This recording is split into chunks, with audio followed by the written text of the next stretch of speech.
About 9 years ago now, July 2008, financial markets began heading towards the great crash of September, October 2008.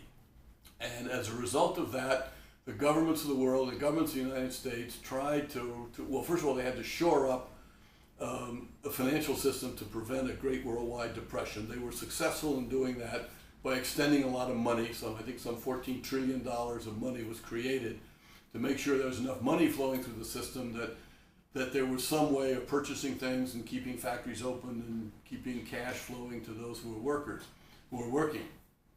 Then in the United States in particular, the Congress and the politicians put together rules and regulations to prevent this from happening again.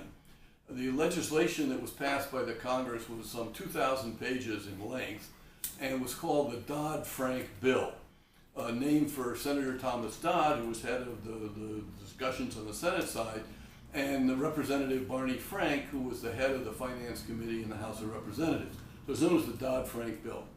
So here we are, 7 years later, right in July, of the adoption of the Dodd-Frank bill. What can be said? Well, the purpose of the Dodd-Frank bill, as I remember it, with all its complexity, was actually fairly simple.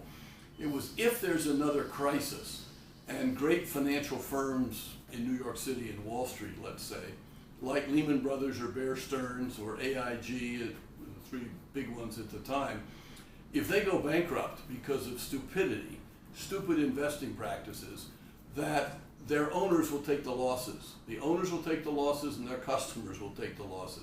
The taxpayers will not take any loss. The purpose of Dodd-Frank is to settle the losses on those people who cause the losses. We don't know whether it's going to work because we haven't had a major crisis since then. The one thing that I feel very much at the Co-Roundtable is that this is another example. It's very American, the way we work, is shutting the barn door after the horses are left. So it's fixing a problem back then, and it hasn't really fixed the underlying problem. There were two underlying problems which have not been fixed, and they both go to how do you value a security, a stock, a derivative, a securitized interest or an interest in a securitized package of mortgages. How do you value it, and who has a good judgment on that?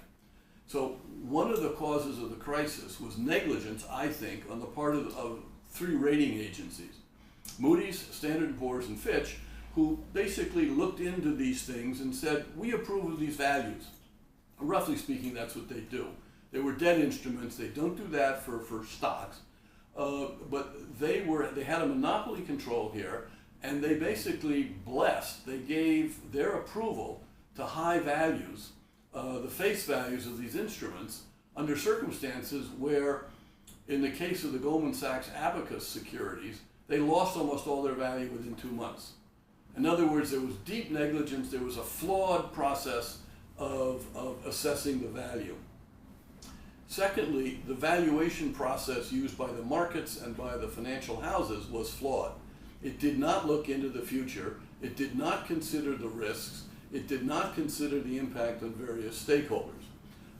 And this generally happens in bubbles. And the first great bubble in modern capitalism was way back when modern capitalism was starting. It was the tulip mania in Holland.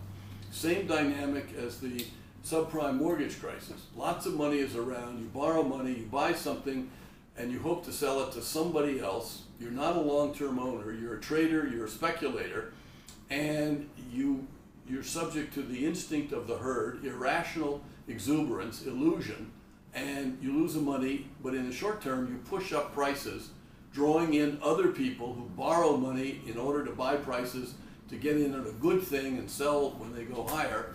And ultimately it falls apart, and a lot of people lose their money, and they can't pay off their debt, so they lose their assets too.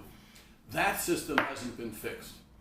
Neither the academics, nor Wall Street, nor the accounting firms, nor the investment houses have come up with a more reliable way of evaluating what the real earning prospects of a security are. And so until that gets fixed, I'm not convinced that Dodd-Frank will be all that helpful.